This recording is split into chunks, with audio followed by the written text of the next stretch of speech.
Video sekumpulan pemuda berambut pirang tengah melakukan perusakan aset pemerintah Kota Probolinggo di Taman Semeru, Jalan Semeru, Kelurahan Triwung Kidul, Kecamatan Kademangan. Video tersebut viral di media sosial Instagram. Video yang diunggah oleh akun @probolinggo-kita tersebut, sudah ditonton 12.247 kali oleh warganet dengan 59 komentar.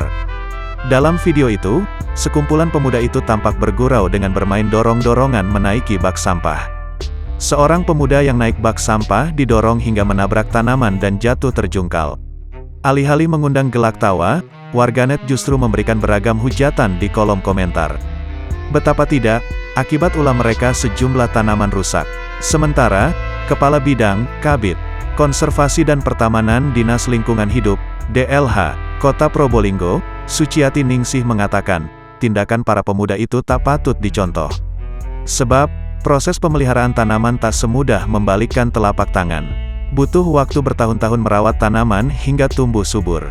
Selain itu, benda yang dirusak adalah aset Pemkot Probolinggo serta pembangunannya bersumber dari APBD atau uang rakyat. Sehingga, para pemuda tersebut sudah seharusnya bertanggung jawab mengganti kerusakan. Kami sangat menyayangkan perbuatan mereka.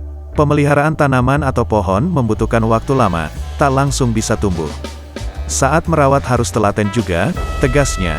Senin, tanggal 10 Januari tahun 2022.